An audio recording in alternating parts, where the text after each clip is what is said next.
grabar. Listo.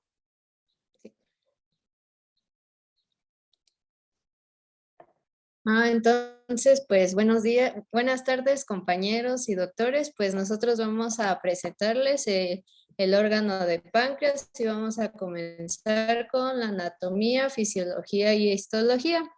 Y pues vamos a presentar Omar, Jackie y Azucena.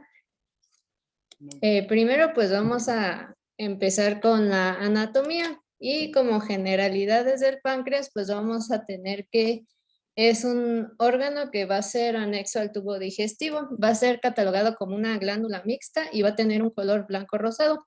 Y aquí pues se refiere que este páncreas tiene como una forma de martillo, aquí como podemos ver pues en la imagen. Y su longitud pues va a ser de 12 a 15 centímetros, va a tener un peso de 65 a 70 gramos y su altura pues va a tener 4 centímetros en cabeza y ya de ahí va a ir descendiendo pues el grosor y ya va a quedar en la cola hasta 2 centímetros. En Y esto promedio, pues, ¿no? En ajá, promedio, más o menos sí. en promedio son 4 centímetros, 4 o 5 centímetros, porque en cabeza puede llegar a tener un poquito más grande la cabeza, puede ser entre 5 y 7 centímetros, algunos autores nos manejan que hasta 8 centímetros de diámetro, ¿sí? ¿Esto por qué? Porque tiene un proceso uncinado, un proceso accesorio, un lóbulo accesorio que se le llama gancho del páncreas, lo van a mencionar más adelante, me imagino. ¿Sí? Pero en promedio decimos que tiene un diámetro aproximadamente entre 4 o 5 centímetros y como dices, entre más se va yendo hacia el hilo esplénico, hacia la cola, que es la porción terminal del páncreas, se va disminuyendo hasta 2 centímetros. ¿Cuánto es el espesor del páncreas? Tenemos su peso, tenemos su longitud, tenemos su diámetro en promedio. ¿Cuál es el espesor? ¿Cuánto tiene de grueso?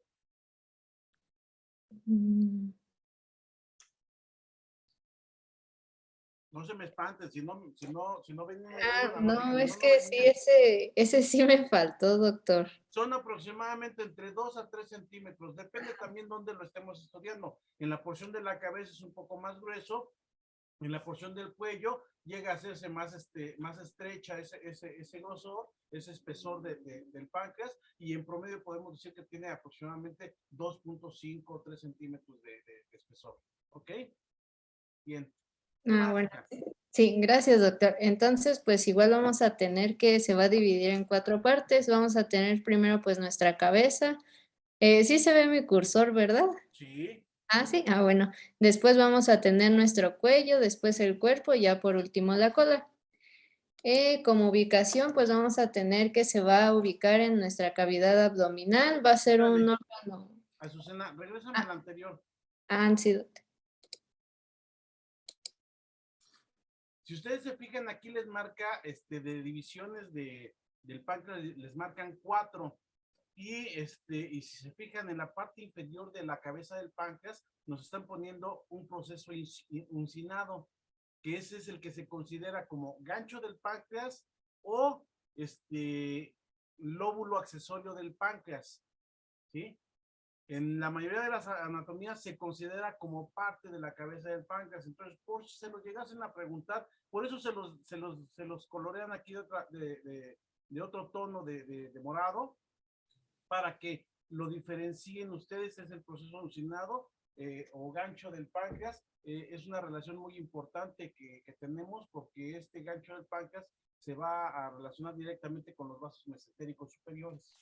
¿Sí? Ahora sí, adelante, Azucena. Sí, doctor. Entonces, aquí en ubicación, pues se va a encontrar en la cavidad abdominal, va a ser un órgano retroperitoneal y más o menos refieren que se encuentra entre la primera y segunda vértebra lumbar, perdón. También va a ser un órgano pues que se va a encontrar aquí transversalmente y para como generalidad pues se va a encontrar posterior al estómago. A la derecha pues se va a encontrar relacionado con el duodeno y a la izquierda con el vaso. Su proyección anatomoclínica, ya nos dijiste la proyección a nivel de qué estructuras óseas lo podemos encontrar, que es a nivel de L1, L2, ¿sí? pero su proyección anatomoclínica, ¿cuál sería para nuestra interpretación al momento de estar explorando?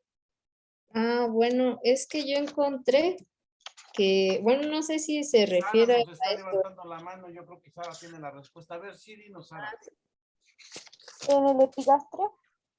Se va a proyectar su mayor proporción en lo que es el epigastrio, una pequeña porción en el mesogastrio y otra pequeña porción en lo que va a ser el hipocondrio izquierdo. Muy bien, Sara, gracias. Adelante, Azucena. Sí, doctor. Entonces, a ver. Perdón por interrumpirte, ya te hice perder el hilo. No se preocupe, es que pensé que seguía relaciones, pero no, puse primero los medios de fijación. Sí, está muy bien. Ajá, entonces como medios de fijación, primero pues vamos a encontrar que se va a estar fijado por el peritoneo, por una relación duodeno-páncreas y por las redes vasculares.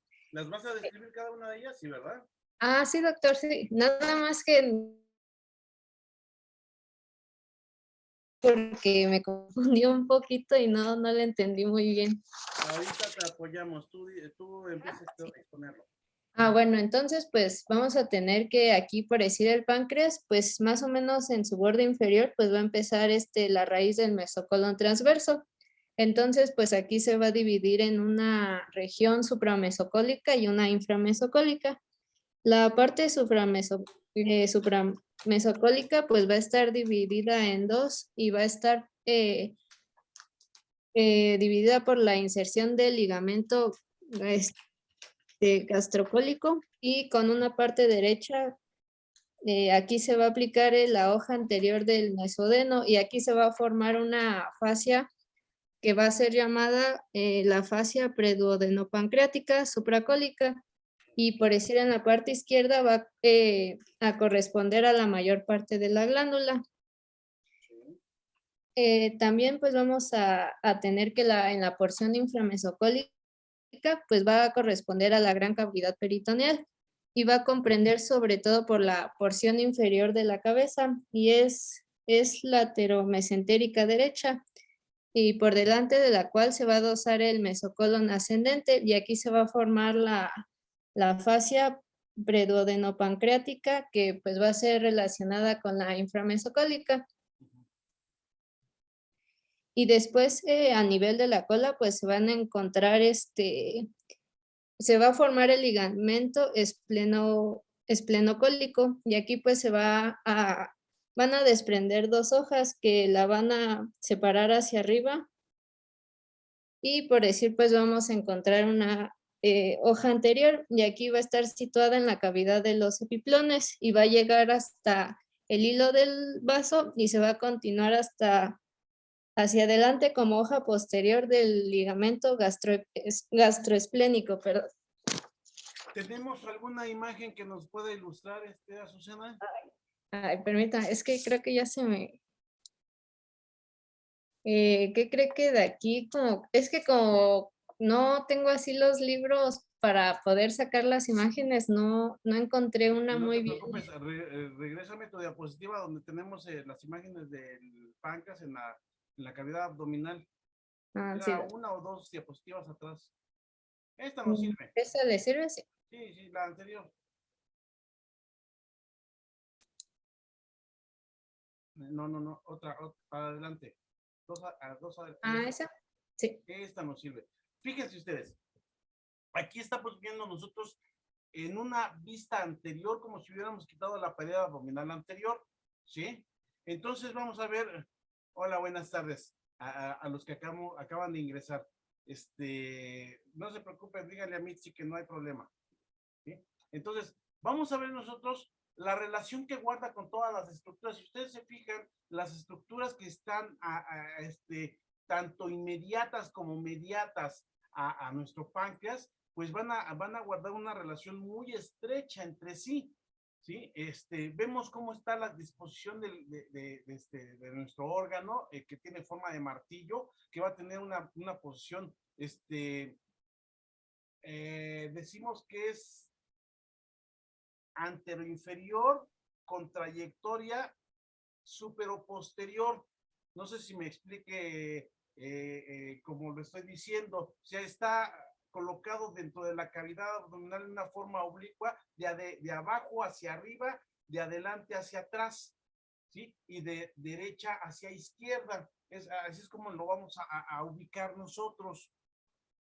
Entonces, todas las estructuras que están rodeando va a pasar exactamente igual como con el estómago. El estómago está rodeado por muchos órganos y todos estos órganos van a formar parte del lecho gástrico que le está dando fijación al estómago. Bien, pues aquí nuestro páncreas también, en primer lugar, como nos estaba diciendo Azucena, dentro de sus medios de fijación tenemos que el peritoneo, si recuerdan ustedes, en su origen embrionario el páncreas se origina de dos yemas, la yema pancreático ventral y la yema pancreático dorsal. Estas yemas al momento de que el estómago gira se aproximan entre sí y se van desplazando de su porción lateral en el intestino primitivo a una posición posterior, de tal manera que esto hace que van a quedar viendo hacia el dorso de la cavidad abdominal. Esto hace que cuando se proyecta la raíz del mesocolon transverso, ese mesocolon que se está formando, el aumento mayor, desprendiéndose de la curvatura mayor del estómago hacia la cara anterior y posterior del colon transverso, esta proyección del peritoneo se va a ir hacia atrás y en su trayectoria se va a encontrar con que las yemas pancreáticas se están desplazando también hacia la porción posterior y entonces este mesocolon transverso lo que va a hacer es que va a fijarse en la cara anterior y los va a rechazar hacia la pared posterior. De tal manera que esto va a hacer que se va a fijar, si ustedes vean aquí en el páncreas, sigan el trayecto que tiene el conducto pancreático principal que nos están ejemplificando aquí, en la parte media de la glándula, y más o menos esa va a ser también la inserción que tenga la raíz del mesocolon transverso externamente a la cara anterior del páncreas. Esta raíz del mesocolon transverso también se va a continuar su trayectoria rechazando a la segunda porción del duodeno, por eso nuestro duodeno es retroperitoneal también, excepto la primera porción, que eso lo vamos a ver la siguiente semana que estemos hablando de intestino delgado, ¿sí? Pero estas dos hojas, hagan de cuenta que esta línea que nos ejemplifican aquí, que nos está mostrando el conducto pancreático principal, son las dos hojas de peritoneo del mesocolon transverso que se están fijando a la cara anterior, y de estas dos hojas, una se va a abrir hacia arriba y otra se va a abrir hacia abajo, y a estas dos hojas que se están abriendo los vamos a conocer con el nombre de fascias, ¿sí? Fascias pancreáticas. Esas fascias pancreáticas nos van a estar dando una protección, una envoltura nada más en la cara anterior y hacia arriba con hacia los bordes superior e inferior del páncreas, se van a proyectar hacia la pared posterior, dándole la fijación correspondiente. Entonces, estas son las hojas cuando se abren hacia arriba y hacia abajo, son las que conocemos como fascias pancreáticas o fascias de Treis. ¿Sí? De ahí se van a derivar otras estructuras que más adelante también vamos a ver nosotros, como son las fositas duodenales y como son también la fascia de Treis, que da el ligamento de Treis que está dando fijación a la cuarta porción de duodeno. Eso lo vamos a ver ya más adelante. Entonces, no sé si queda explicado con esto cómo el peritoneo está formándonos estas fascias que van a dar la proyección hacia atrás, la raíz del mesocolon transverso que prácticamente está insertándose en la cara anterior del páncreas y de esta manera le está dando fijación al páncreas. ¿Sí queda claro? ¿Queda entendido?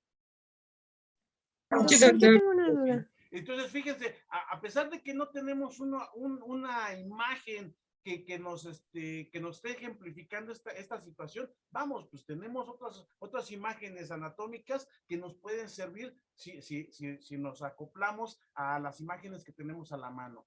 Ahorita te doy la palabra, Perla, ¿sí? Entonces, aparte de esto, nos dicen, las relaciones del duodeno también forman como parte de los medios de fijación, y ustedes están viendo entre qué estructuras vemos aquí que se relacionan con el páncreas. Pues vemos al mismo duodeno que está rodeando a la cabeza de páncreas, ¿verdad?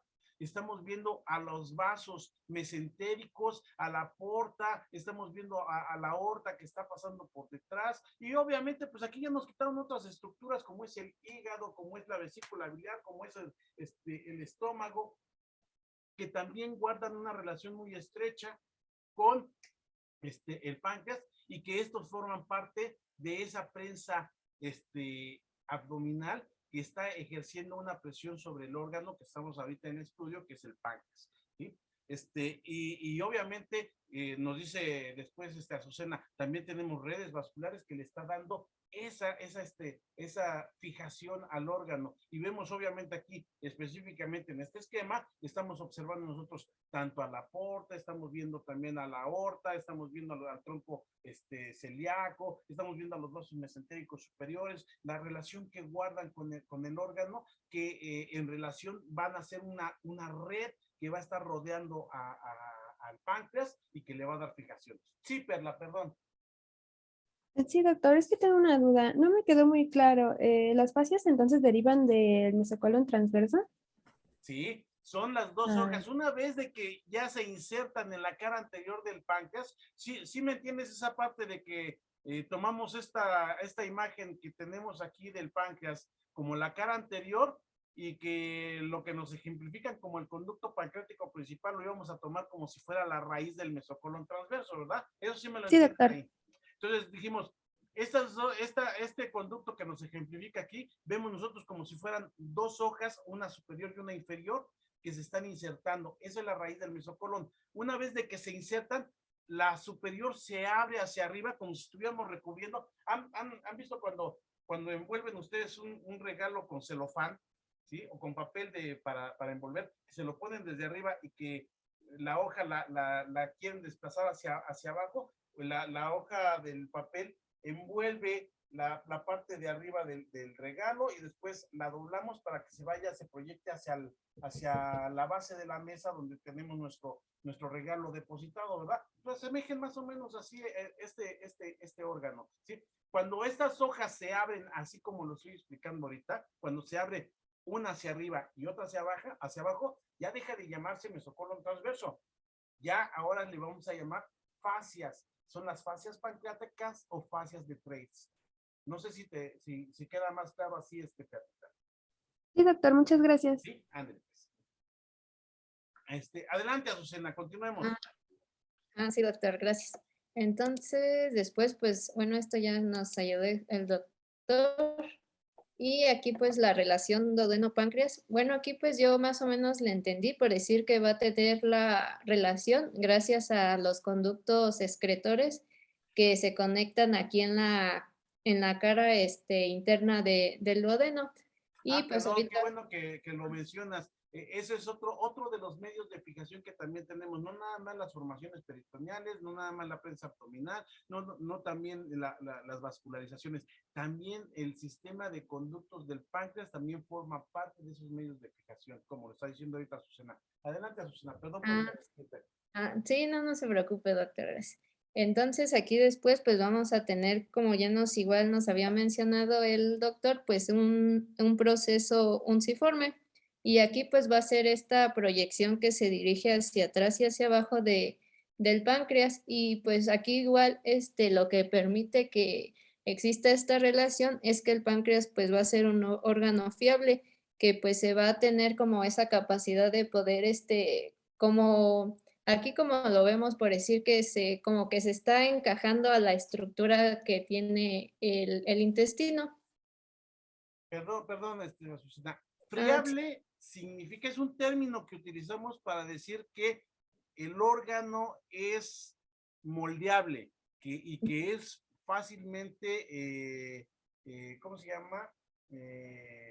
Desgarrable, que se rompe con facilidad. A eso nos referimos cuando decimos que es un órgano friable, ¿sí? Entonces, aquí más que otra cosa, cuando te dice, no es por el proceso uncinado, sino aquí vemos nosotros que esa friabilidad, esa facilidad que tiene el órgano de amoldarse a las estructuras que están alrededor, pues le permite, como aquí pasa con el duodeno, que la cabeza del páncreas se adhiera más fácilmente ¿sí? Y se amolde a la curvatura del duodeno, ¿sí? A eso es a lo que se refiere, pero también el término friabilidad nos dice aguas, porque es un órgano que si lo tocas con facilidad lo vas a romper, ¿sí? ¿Cuál otro órgano también tenemos que es muy friable? El hígado. El hígado también es una estructura friable. De hecho, no se puede suturar el hígado. Si nosotros metemos la aguja con la sutura al momento de que jalamos para cerrar el nudo, esa tracción que hacemos del hilo va a hacer que rompamos el hígado. Aquí el páncreas es aún más friable que el hígado, ¿sí? Entonces hay que tener mucho cuidado los que estén pensando hacer cirugía cuando entren en la cavidad, pues tengan mucho cuidado con manejar el páncreas porque pueden provocar una peritonitis y una pancreatitis física por haber rozado el páncreas. Sí, Fernanda, dime. Doctor, ¿también podría ser el riñón? El riñón también es otra estructura, aunque es un poquito más sólida, no es tan friable como los que acabamos de mencionar, pero sí también tiene una consistencia más sólida, pero también es friable. Sí, también no podemos suturar el riñón. ¿Sí?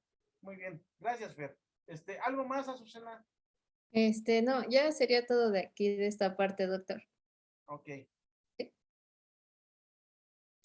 Bueno, y después pues nos pasamos a las redes vasculares, igual ya nos mencionó el doctor, pues va a tener bueno, pues ese medio de fijación gracias a todo esto, estas arterias que conectan al páncreas.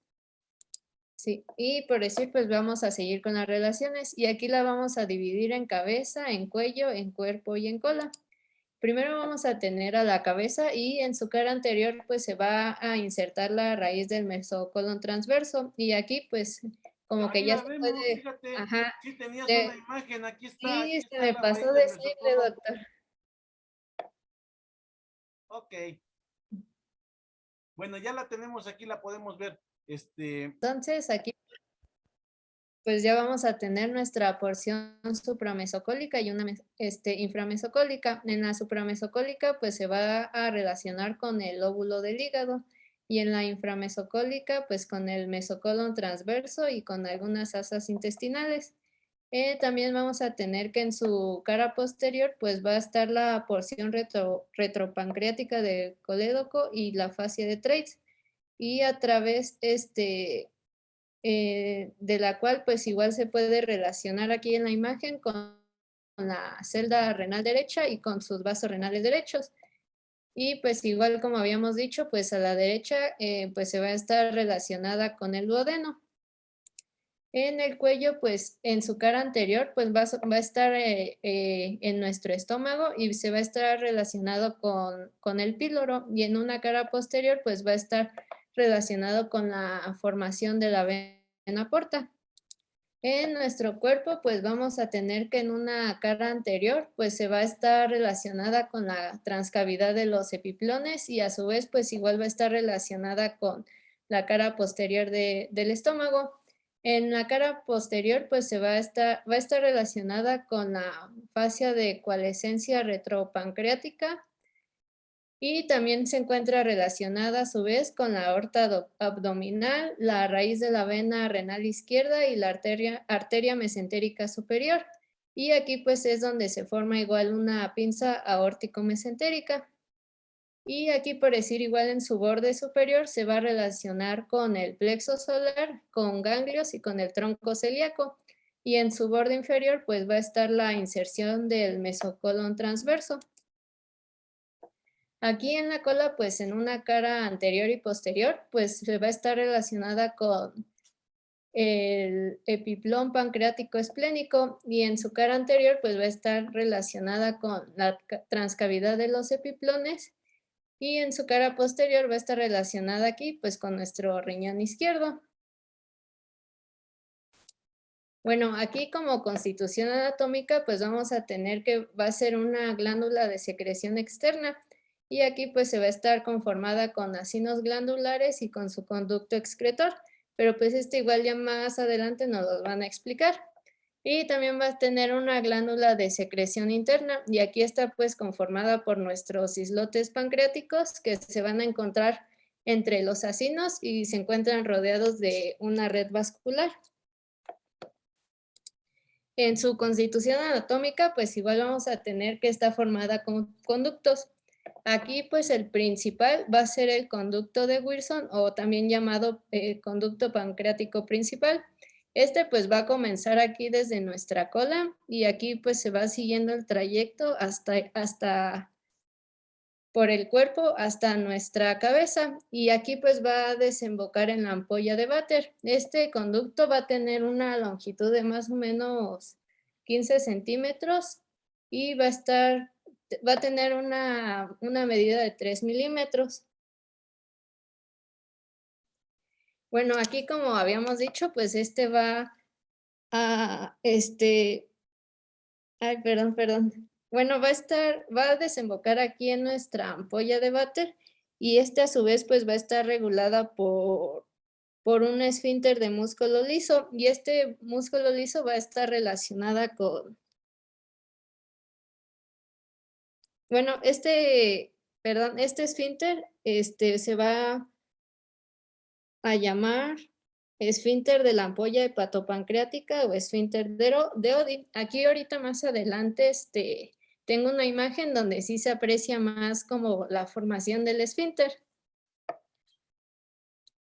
También vamos a tener unos conductos interlobulares. Estos pues van a converger entre sí y van a desembocar ya sea en el conducto de Wilson o en el conducto de Santorini. Y este va a ser un conducto, bueno, el de Santorini va a ser un conducto accesorio y ahorita más adelante igual lo vamos a explicar. Bueno, después tenemos al conducto pancreático de Santorini accesorio. Este pues más o menos va, bueno, aquí vamos a tener primero pues el conducto de Wilson, que es el que estoy aquí señalando. Y aquí pues más o menos a la altura del cuello, aquí donde está mi cursor, se dice que se forma como un codo en el conducto de Wilson y aquí más o menos es donde nace el conducto accesorio. Pues va a desembocar más o menos aquí 2 a 3 centímetros arriba de nuestra ampolla de váter. Aquí como se ven tenemos la ampolla de váter y más o menos arriba pues ya tenemos en la papila duodenal menor. Y aquí pues sí más o menos aquí ya se aprecia pues nuestros dos conductos que tenemos. Aquí pues el de Wilson donde desemboca, tenemos aquí nuestro esfínter, la ampolla y también aquí tenemos el otro conducto accesorio. Esta imagen como que sí se ve más, bueno, más explícita para lo que habíamos mencionado. Bueno, entonces vamos a tener después nuestra irrigación arterial del páncreas. Primero se va a dividir en 3 partes. Vamos a tener que se encuentra irrigado por un sistema derecho de arcos pancreatoduodenales y aquí vamos a tener el arco pancreático duodenal anterior y el arco pancreatoduodenal posterior. También va a estar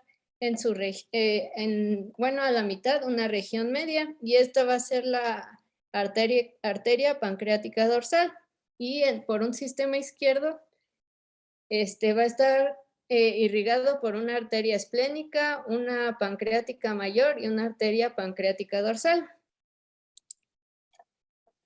Bueno, primero vamos a comenzar con nuestro arco pancreato duodenal anterior. Como habíamos dicho, pues va a estar conformado por estas 2 arterias. Y estas 2 arterias pues va a formar una anastomosis. Primero tenemos que, por decir la arteria pancreato-duodenal superior anterior, pues va a ser una rama terminal de la gastroduodenal y va a descender aquí verticalmente y por la cara anterior de la cabeza del páncreas hasta su borde inferior, aquí como la podemos ver. Y después va a estar formada igual por la rama anterior de la arteria pancreato-duodenal inferior. Esta se va a dirigir hacia adelante, hacia abajo y a la derecha. y esta arteria se origina del lado derecho de la mesentérica superior. Después, ay, creo que sí se cambió. Ah, sí se cambió. Después tenemos el arco pancreato duodenal posterior. Este pues va a estar formado por la arteria pancreato duodenal superior posterior y la arteria pancreato duodenal inferior en su rama posterior.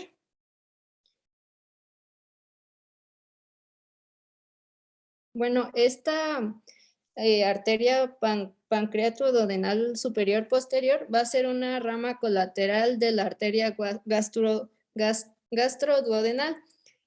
Esta, pues, aquí no tenemos al colédoco, pero por decir, esta va a cruzar por delante de esta estructura, lo va a contornar por la derecha y por detrás, y se van a anastomosar con la rama posterior de la arteria pancreato duodenal inferior, que va a ser procedente igual de la arteria mesentérica superior. Bueno, aquí pues estos arcos pancreato-duodenales pues van a proporcionar la irrigación de nuestra cabeza del páncreas y van a estar, igual se van a reunir por una anastomosis que va a estar de forma intrapancreática. Después seguimos con la irrigación de la región media y aquí pues va a estar irrigada por la arteria pancreática dorsal.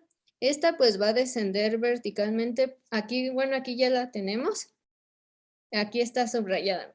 Va a descender vertical por detrás del cuello del páncreas y va a terminar dividiéndose en una rama izquierda y en una derecha. Pues por decir la rama terminal derecha es la arteria pancreática y va a cruzar la incisura pancreática y se van a anastomosar en la cara anterior de la cabeza del páncreas con la arteria pancreato duodenal anterior. Y en la rama izquierda terminal, pues se va a dirigir por la superficie posterior inferior del cuerpo del páncreas. Aquí tenemos después en un sistema de izquierdo. Pues va a estar formado por nuestra arteria esplénica, nuestra arteria pancreática mayor y nuestra arteria pancreática inferior. Sí, ¿qué más? Ah, sí. Bueno, de nuestra arteria esplénica, esta va a estar en el borde superior del cuerpo, y esta va a formar arterias pancreáticas cortas que se van a dirigir de manera vertical. Y de la arteria pancreática mayor, pues va desde el nivel del borde superior del páncreas y va a descender igual verticalmente. Va a recorrer pues la cara posterior y se van a anastomosar con la arteria pancreático inferior. Y en ocasiones, pues, en ocasiones, pues ya va a ser una rama terminal. Y la arteria pancreático inferior, pues va a ser una rama izquierda de la pancreático dorsal. Y esta se va a ir hasta la cola, que va a irrigar igual al cuerpo. Como ya habíamos dicho, pues esa irriga la porción media, pero igual va a contribuir en la región de la cola. Y bueno, por decir, aquí en general, pues algunas ramas arteriales del páncreas, pues se van a anastomosar entre sí y van a presentar igual anastomosis arteriovenulares, y estas a su vez igual van a proporcionar la irrigación a los islotes pancreáticos, que va a ser una irrigación en particular. Ajá. Aquí pues en el drenaje venoso, primero vamos a tener que se va a encontrar por un arco pancreato, bueno, se va a dividir en estas tres estructuras, por arco pancreato duodenal anterior, por uno posterior y por unas venas pancreáticas.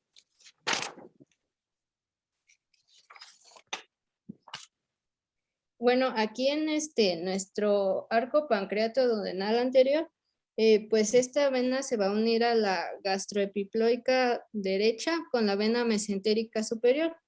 Y van a hacer una anastomosis de la vena pancreato duodenal superior anterior con la vena pancreática pancreático duodenal inferior anterior. Aquí en un arco venoso posterior, pues se va a unir a la vena porta-hepática con la vena mesentérica superior. Y van a formar una anastomosis de la vena pancreático duodenal inferior posterior. Y aquí, por decir en general, encontré que por decir vamos a tener nuestras venas pancreáticas, ¿no? Estas pues van a ir directamente desde la cabeza del páncreas hasta la vena mesentérica superior. Y estas venas izquierdas pues no son tan sistematizadas y se van a encontrar, se van a ver de forma numerosa y van a ir directamente a la vena. Perdón, doctor, ¿nos quería mencionar algo? Es como que... Sí, mire, no se compliquen tanto con respecto a lo que son la irrigación arterial. Miren, yo lo que hago frecuentemente, desafortunadamente ya no estoy ahorita en el departamento para poderlos mostrar en el pizarrón, pero lo que hago frecuentemente es divido a nuestro páncreas en 4 porciones, ¿sí? 2 superiores, 2 inferiores. ¿De qué me valgo para dividirlo? Pues podemos dividir una porción derecha e izquierda partiendo de nuestro cuello del páncreas, ¿sí? Todo lo que es cabeza va a ser nuestra porción izquierda, ¿sí? Todo lo que es cuerpo y cola, nuestra porción, porción izquierda, y la cabeza la porción derecha. Y para dividirlo en los otros cuadrantes, tomo como punto de referencia nuestra inserción de la raíz del mesocolon transverso. Esto nos va a dejar 2 porciones superiores, 2 porciones inferiores. ¿Esto para qué lo hago?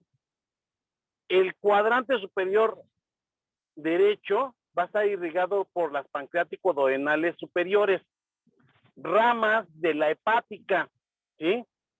¿Qué parte de la hepática? Pues si ustedes recuerdan, ayer estábamos mencionando que de la arteria hepática, esa arteria hepática va a dar una rama que se va a llamar gastroduodenal, ¿sí? La gastroduodenal nos va a dar otras 2 ramitas, una que va a ser la pancreático-duodenal superior, que va a dar irrigación a los 2 tercios superiores de la cabeza del páncreas. Ese es nuestro cuadrante superior derecho del páncreas que está siendo irrigado por la hepática, ¿sí?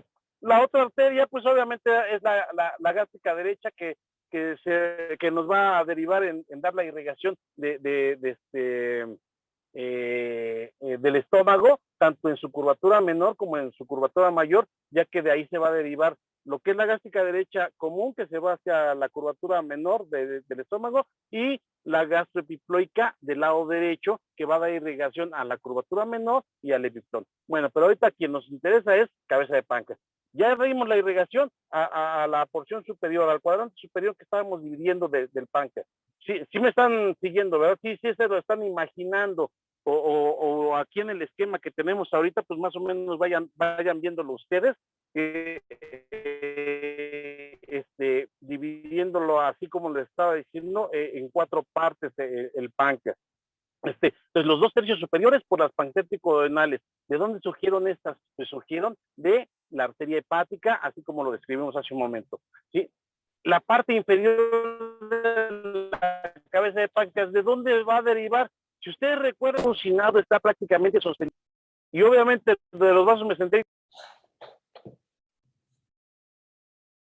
Doctor, se apagó su micrófono.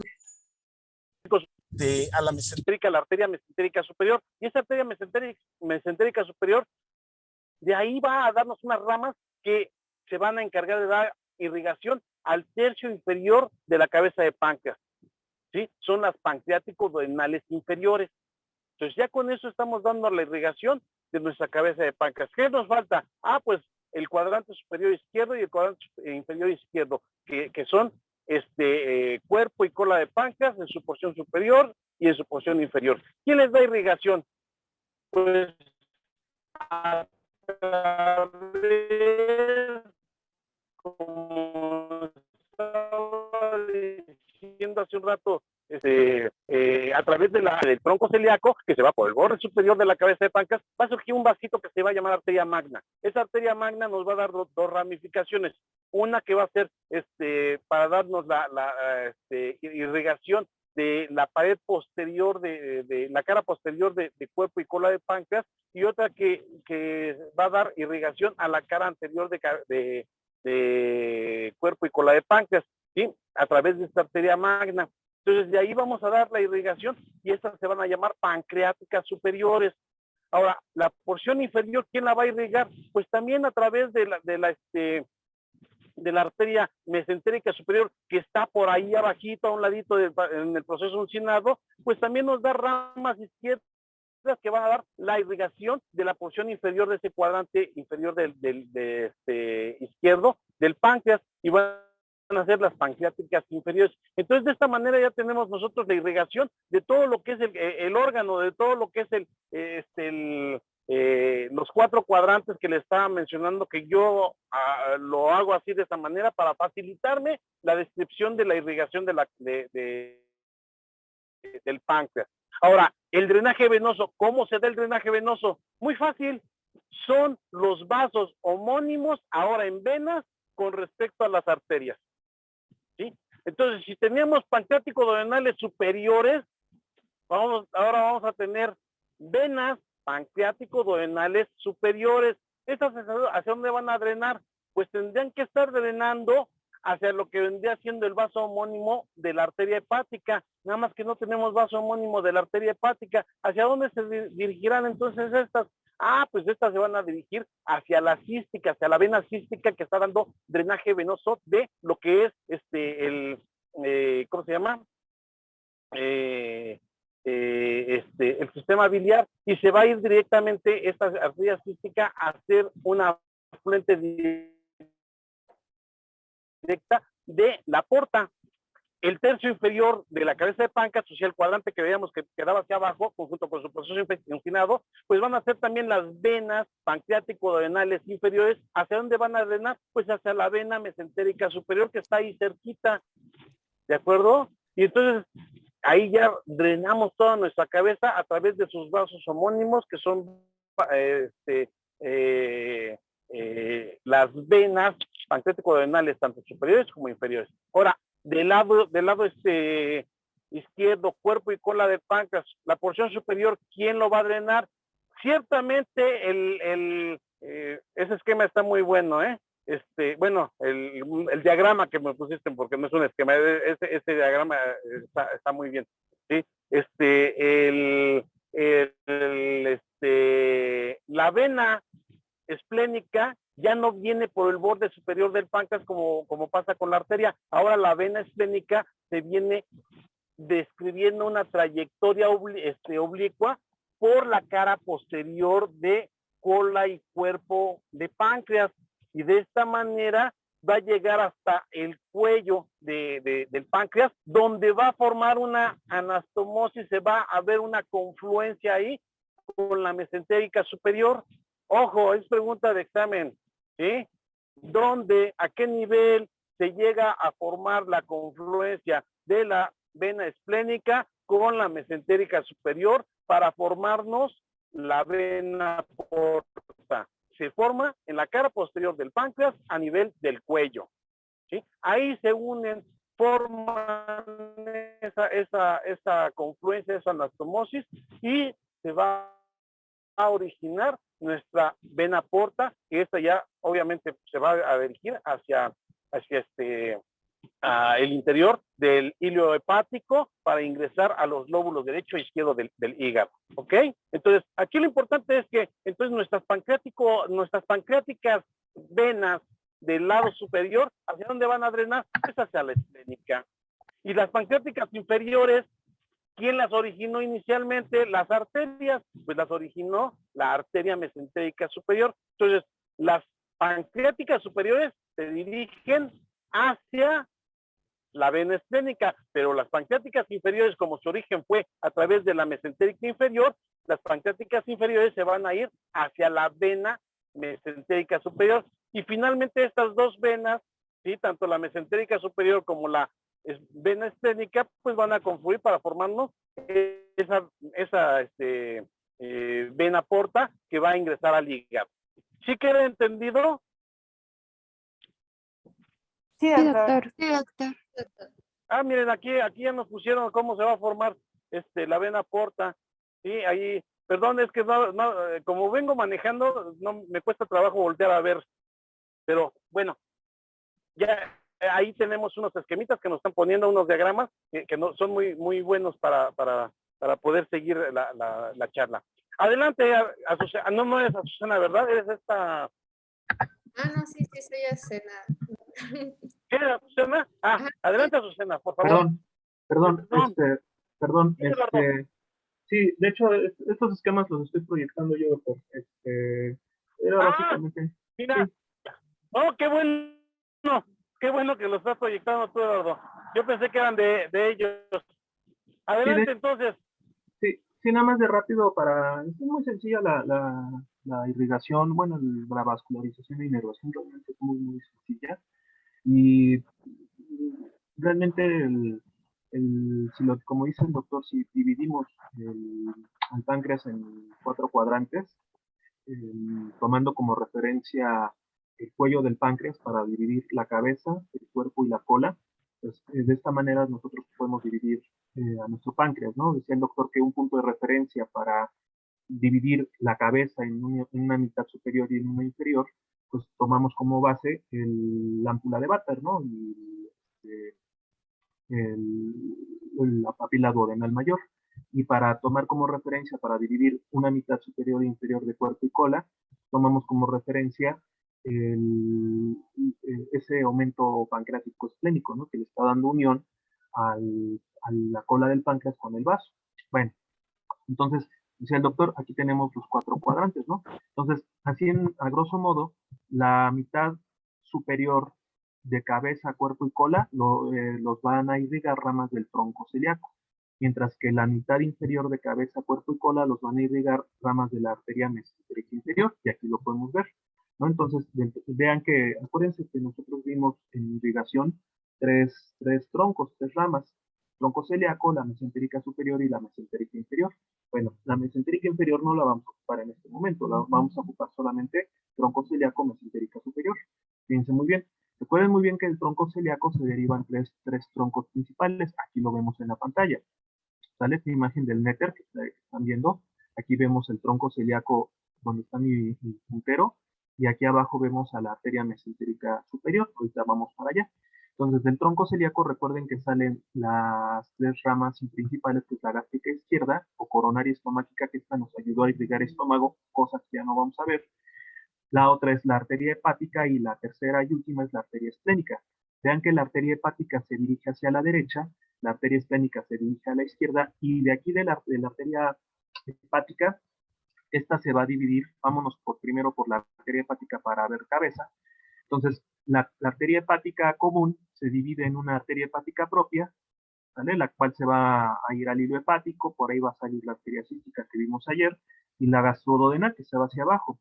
Y ya una vez que tenemos la arteria gastroduodenal presente, entonces esta arteria gastroduodenal se divide en una gastroaumental derecha o gastroepifloica derecha, que ya vieron es en estómago, y la otra rama que nos interesa es la arteria pancreático duodenal superior. Entonces, de la arteria hepática común surge la arteria gastroduodenal y de la arteria gastroduodenal surge la arteria pancreático duodenal superior, que va a irrigar la arteria pancreático duodenal superior, va a irrigar la mitad inferior de la cabeza del páncreas. ¿Vale? Para irrigar la parte superior de lo que es cuerpo y cola, pues aquí vamos a manejar que la vena esplénica es quien le va a dar irrigación a este territorio. Y decía el doctor, de la arteria esplénica surge una arteria llamada arteria pancreática magna, que nosotros la vemos aquí. Entonces, vean, la arteria esplénica que está pasando por el borde superior del cuerpo y cola del páncreas y que se dirige hacia el vaso, de aquí va a surgir una arteria llamada pancreática magna. Y bueno, decía el doctor que esta arteria de aquí surgen unas pancreáticas superiores, ¿no? También, o también llamadas ramas pancreáticas de la arteria esplénica, y esta arteria pancreática magna se va a anastomosar con otro vaso que vamos a ver más adelante, ¿no? Pues fíjense muy bien. Para irrigar la mitad superior de cuerpo y cola del páncreas, tenemos a la arteria pancreática magna, que es rama de la arteria esplénica. Entonces decíamos, la mitad superior de cabeza, cuerpo y cola va a ser irrigado por ramas del tronco celíaco. Y ahora nos faltan irrigar mitad inferior del páncreas. Entonces, para la cabeza del páncreas, tenemos a la arteria, para la mitad inferior de la cabeza del páncreas, de la arteria mesentérica superior, surge una rama llamada arteria pancreática inferior. Esta ya la habíamos visto, si mal no recuerdo, en primera unidad. Entonces, si tenemos una arteria pancreático duodenal superior, por supuesto tenemos una arteria pancreático duodenal inferior para irrigar lo que es la mitad inferior de la cabeza del páncreas, ¿sale? Incluyendo el proceso uncinado. Aquí lo vemos. Entonces, de la arteria mesentérica superior surge la arteria pancreático duodenal inferior para irrigar mitad inferior de cuerpo y cola del páncreas, ¿vale? Estas arterias, todas estas ramas van a estar anastomosándose entre sí, es decir, la arteria pancreático duodenal superior se unen con la inferior y también aquí surgen dos ramas, una anterior y una posterior, pero bueno, eso son ya detalles un poquito más finos, ¿no? Y también de la arteria mesentérica superior surgen, aquí si se dan cuenta, surge una rama llamada arteria pancreática inferior. Esta pancreática inferior, que surge de la mesentérica superior, va a irrigarnos la mitad inferior de lo que es cuerpo y cola del páncreas. Y bueno, por supuesto se une con la arteria esplénica, perdón, con la arteria pancreática magna que deriva de la esplénica para darle una irrigación total al páncreas. Entonces, para irrigar mitad inferior de cabeza del páncreas tenemos a la arteria pancreático duodenal inferior, rama de la mesentérica superior, y para irrigar cuerpo y cola del páncreas tenemos a las pancreáticas inferiores, también ramas de la pancreática inferior, rama de la mesentérica superior. Si se dan cuenta, aquí algunas flechitas se están convergiendo, y esto significa que, bueno, básicamente hay una anastomosis completa de todos los vasos que irrigan al páncreas, y esto es la razón por ello, es porque acuérdense que el páncreas, al tener una parte endocrina, ¿vale? El 1% del parénquima del páncreas es endocrino. Recuerden que una característica que debe tener una célula endocrina es que esté muy bien irrigada, esté ricamente vascularizada. Entonces, todo ese páncreas, toda esta glándula va a estar ricamente vascularizada, y entre todos los vasos que vayan a darle nutrición a esta glándula, van a formar una red de anastomosis completa, a la que le vamos a llamar círculo arterial peripancreático, ¿no? Círculo o circuito arterial peripancreático, porque está rodeando, ¿no? Está alrededor de todo lo que es nuestro páncreas. Dicho sea de paso, además de que le aporta nutrición esta irrigación, también le va a dar medio de fijación. Recuerden que los medios de fijación, dentro de los que se incluyen en esta glándula, pues es el paquete neurovascular. Decía el doctor, el drenaje venoso también es muy sencillo y es homónimo, ¿no? Entonces, para la cabeza del páncreas, tomando como referencia este esquema, para la mitad superior de la cabeza del páncreas, pues vamos a tener una vena homónima llamada vena pancreático duodenal superior, la cual va a dirigirse directamente al tronco de la porta, ¿vale? La vena pancreático duodenal superior es una rama afluente de la vena porta. Para irrigar la mitad inferior de la cabeza del páncreas, pues igualmente va a haber una vena homónima pancreático duodenal inferior, que va a dirigirse hacia la mesentérica superior, hacia la vena mesentérica superior, si se dan cuenta aquí, que aparece, y esta vena pancreático duodenal inferior drena su sangre a la mesentérica superior y de ahí directamente al tronco de la porta. Y bueno, para hablar ya finalmente del drenaje venoso de cuerpo y cola del páncreas, bueno, como bien dice el doctor, ¿no? La arteria esplénica pasa por arriba en el borde superior, pero la vena esplénica pasa por detrás, es una relación posterior del cuerpo y cola del páncreas. Entonces, para darle drenaje venoso a nuestro cuerpo y cola del páncreas, en gran medida, va a estar dado por la vena esplénica, por la propia vena esplénica. Van a surgir aquí unas ramas pancreáticas de la vena esplénica, las cuales van a drenar su sangre a este vaso. Y bueno, se ha descrito, ¿no?, que también parte de lo que es la mitad inferior de cuerpo y cola del páncreas puede ser drenado también por unos vasos pancreáticos inferiores, que bueno, como decía el doctor, van a drenar en la mesentérica superior, ¿vale? Ya para cerrar este asunto, el drenaje linfático va a estar dado por los linfáticos pancreáticos duodenales superiores, pancreáticos duodenales inferiores y esplénicos. Aquí, por ejemplo, estamos viendo en el esquema los linfáticos regionales pancreático-duodenales superiores, los pancreático-duodenales inferiores, y si se dan cuenta, aquí también tenemos unos linfonodos esplénicos que están satélites a la arteria esplénica, y aquí lo importante es saber que los linfáticos pancreático-duodenales superiores y los esplénicos drenan en los linfonodos preaórticos celíacos, mientras que los linfonodos pancreáticos duodenales inferiores drenan en los linfonodos mesentéricos superiores. Recuerden que ambos, linfáticos preaórticos celíacos y mesentéricos superiores, drenan en el tronco intestinal. Ya una vez drenando en el tronco intestinal, esta linfa drena en la cisterna del filo, en el conducto torácico, y la linfa termina drenando en la confluencia yúgulo-clavio izquierda. El drenaje linfático pues cobra relevancia más que por cuestión anatómica, cobra relevancia por cuestión de patológica, ¿no? ¿Por qué? Porque si yo tengo un paciente con un tumor de cabeza de páncreas, un cáncer de cabeza de páncreas, existe la posibilidad muy alta de que este tumor se disemine a través de estas cadenas linfáticas, ¿no? Si por ejemplo es un tumor de la parte superior de la cabeza, pues generalmente el tumor llega a diseminarse a través de estos linfáticos, ¿no? De estos linfonodos pancreáticos duodenales.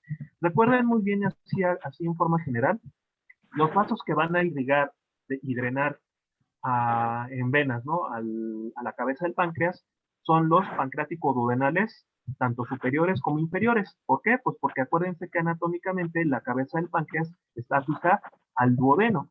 Y ya finalmente, para terminar con la inervación la vamos a hablar de dos formas, ¿no? La simpática y la parasimpática. Por ahí nos van a mencionar la inervación sensitiva, que esto se lo dejo al equipo. Entonces, la inervación simpática va a estar dada por el plexo solar o plexo celíaco, y la inervación parasimpática va a estar dada por el nervio vago. Recuerden que si el páncreas en gran medida está irrigado por el tronco celíaco, pues aquí el plexo que participa, el ganglio y el plexo que participa en su inervación va a ser el plexo celíaco o plexo solar, mientras que para la inervación parasimpática participa el nervio vago. Aquí es lo que nos interesa básicamente, pues saber cuál es el componente simpático y parasimpático y cuáles son las funciones que llevan a cabo. Recuerden que el simpático reduce funciones, reduce motilidad, secreciones, etcétera, mientras que el parasimpático promueve motilidad, secreciones. Como esta es una glándula cuya función es secretar, ¿no? Producir secreción, pues aquí la función del parasimpático es estimular la secreción. ¿La secreción de qué? Pues de enzimas como de hormonas, tanto la secreción endocrina como la secreción exócrina. Nosotros nos vamos a enfocar en la parte exócrina, ¿no? En la parte de enzimas pancreáticas, mientras que el simpático va a reducir secreción. ¿Queda claro? Bueno. Sí, doctor, gracias. Sí, Sí, doctor. sí, doctor. ¿Pueden compartir nuevamente su pantalla otra vez? Sí, sí. Adelante.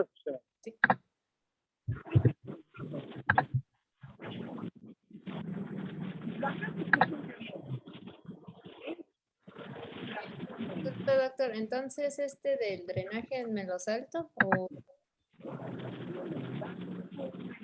Sí, pues ya lo vimos, ¿no? sí, ya nos dio el trayecto. Bueno, entonces aquí de la inervación, pues vamos a tener que principalmente, pues la secreción va a estar dada por el sistema parasimpático y va a estar regulada por el nervio vago, que es el par craneal 10, y la sensibilidad del simpático, pues por los nervios esplénicos. Y también aquí en la inervación, pues esta va a provenir del plexo solar y del plexo mesentérico superior, y pues va a seguir las arterias y se aborda al páncreas junto a ellas. De anatomía ya sería todo, doctor. Muy bien. ¿Dudas, chicos? No, doctor. gracias. Gracias. Entonces, continuemos con histología, por favor. Sí, doctor. Bueno, yo les voy a hablar de histología y bueno, como ya habíamos dicho, pues el páncreas es una glándula mixta y bueno, funciona como exócrina y endocrina. Primero les vamos a hablar sobre el páncreas exócrino. ¿Puedes cambiarle, por favor?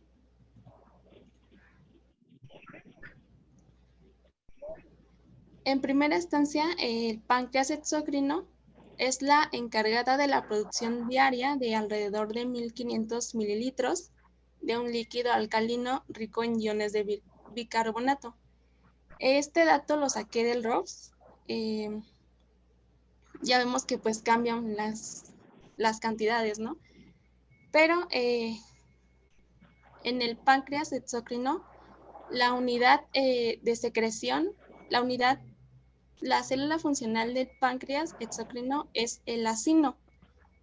En histología, las células acinos o acinosas van a presentar lo que son una forma triangular, forman un epitelio simple de células con forma triangular o piramidal. Estas células son células serosas, sus células poseen una superficie luminal angosta y una basal ancha, tienen un núcleo ovoide de localización basal, un citoplasma basófilo y dos características importantes es que contienen gránulos de zimógeno y receptores para colecistoína. Y bueno, otros datos importantes es que contienen un abundante retículo endoplasmático, un aparato de Golgi muy desarrollado y bueno, abundantes mitocondrias y ribosomas. Aquí en la imagen, la parte amarilla son las células acinares. Y bueno, también vamos a ver las células centroacinares, pero bueno, la que es la parte morada, pero ya un poquito más adelante. ¿Puedes cambiarle, por favor, a Zoom? Como les decía, algo importante son los gránulos de zimógeno. Estos van a ser abundantes en el páncreas y bueno, yo encontré que estos gránulos van a estar gran cantidad en personas con ayuno. Lo importante es que estos gránulos van a contener enzimas digestivas, pero estas van a estar en forma inactiva.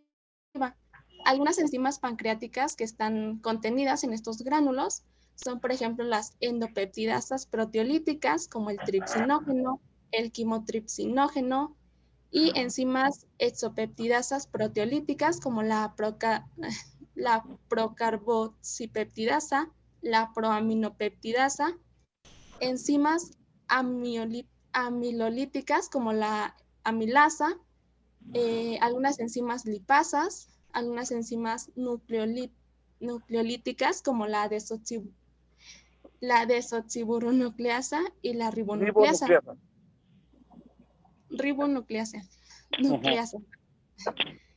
Traten de pronunciar bien las palabras, si no luego puede llegar a causar confusión, ¿sí? Entonces traten de ver, si no lo entendimos perfectamente, pues léanlo directamente del texto y para que lo entiendamos todos, ¿sí? Porque si no al rato, si no pasa como en el otro grupo que también no decían bien colecistocinina, pactiosimina, sino que decían colecistodinina, y decías, ¿qué? ¿De qué me estás hablando? No, entonces hablen bien.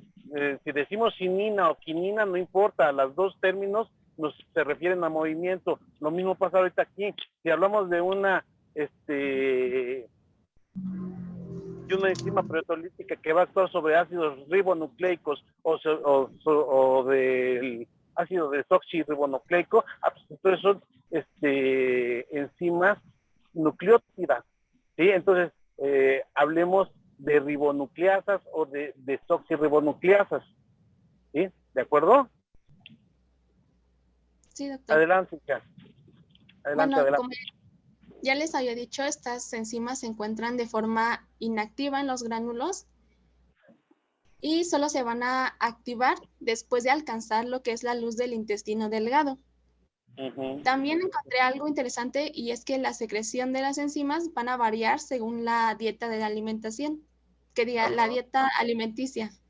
Como por ejemplo, si nuestra comida es rica en proteínas, van a activar lo que son la secreción de proteasas. La ingesta de una cantidad elevada de carbohidratos va a activar lo que son la secreción de amilasa.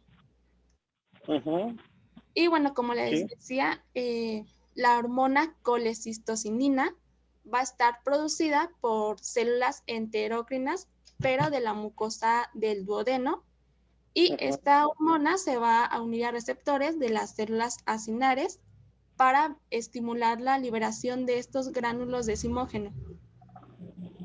¿Puedes pasarle, por favor? Tenemos también a las células centroacinosas. Estas células presentan, son células epiteliales escamosas o cúbicas. Tienen un núcleo eucromático, fusiforme u ovalado. Tienen un citoplasma con tinción pálida. Se van a encontrar en contacto con la luz del acino. Estas, a diferencia de las células acinosas, carecen de retículo endoplasmático y de gránulos de secreción. ¿Puedes cambiarle, por favor? Bueno, en la imagen se veía que es la parte azul.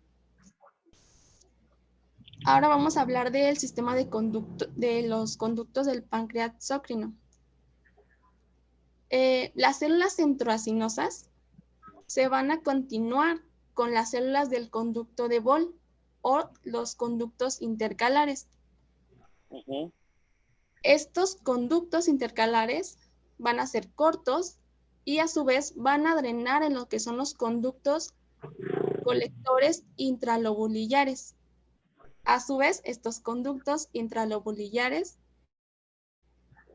drenan en los que son los conductos interlobulillares.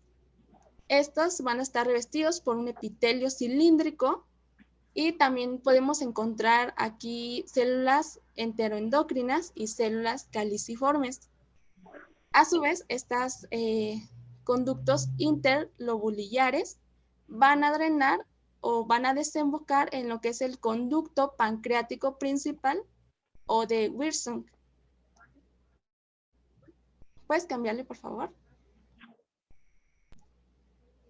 Algo importante es que los conductos intercalares o de Bol van a tener células ductales. Estas células ductales, la importancia que tienen es que van a secretar un gran volumen de líquido rico en sodio y bicarbonato.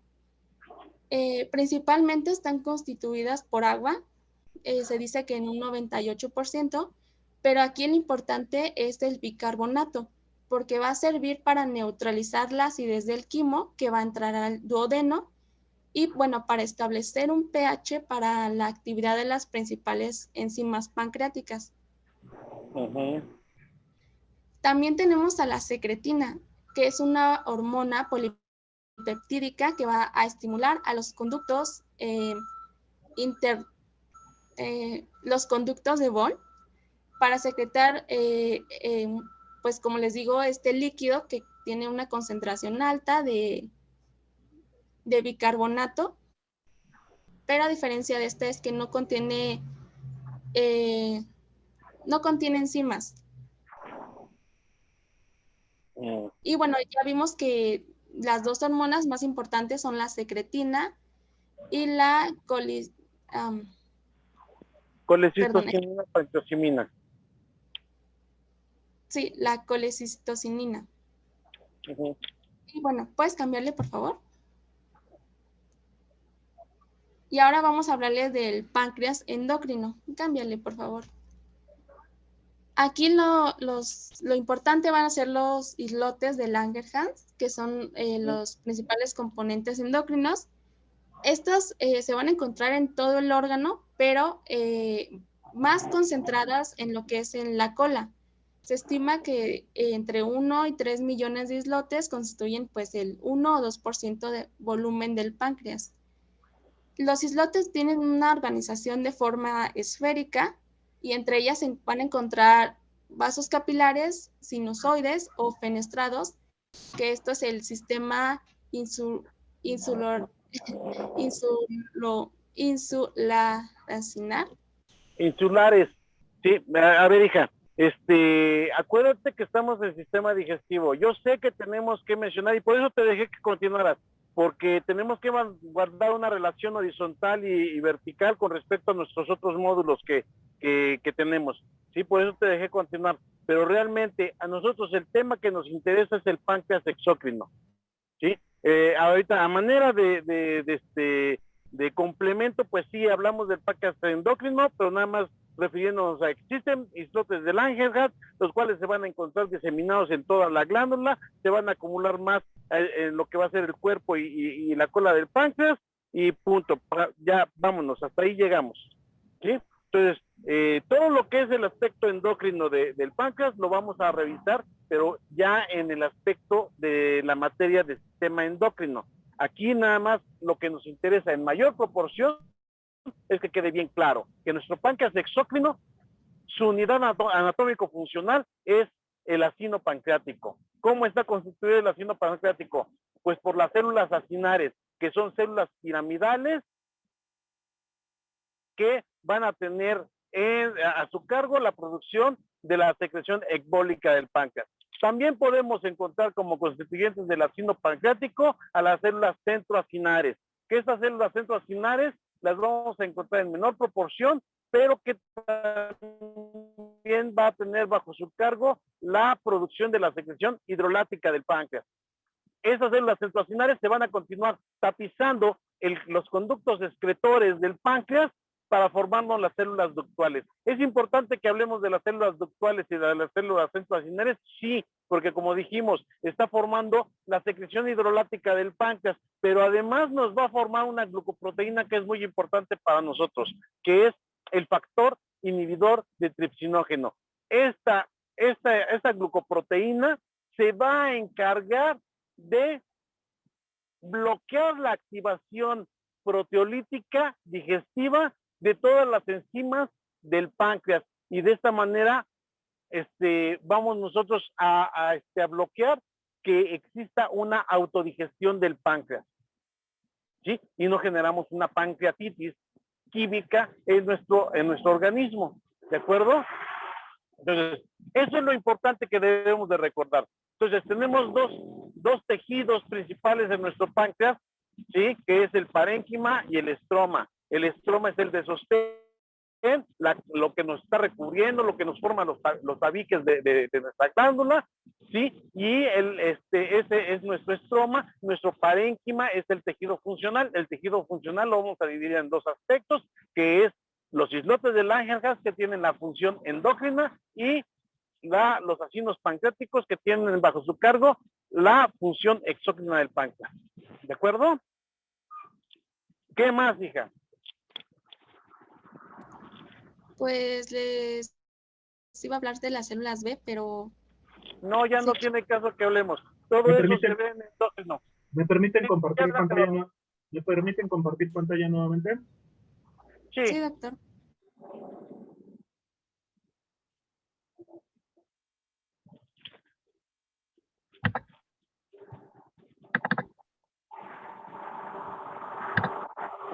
Ahí está la histología del páncreas exócrino a modo de resumen. Ahí básicamente lo que dice el doctor Eduardo Ramírez es precisamente que nos enfoquemos en el acino, no tanto en el isótelo lo ve endocrino. Esta imagen que dicho sea de paso es de la histología de Garner, que sí sería inconveniente que lo revisen. La saqué ahorita, la busqué y la pude encontrar. Se describe realmente lo que comenta el doctor, ¿no? Que son dos tipos de células integrando al ácido, pero vamos a incluir a una tercera, que es la célula ductal, que es la célula que va a revestir ese sistema de conductos.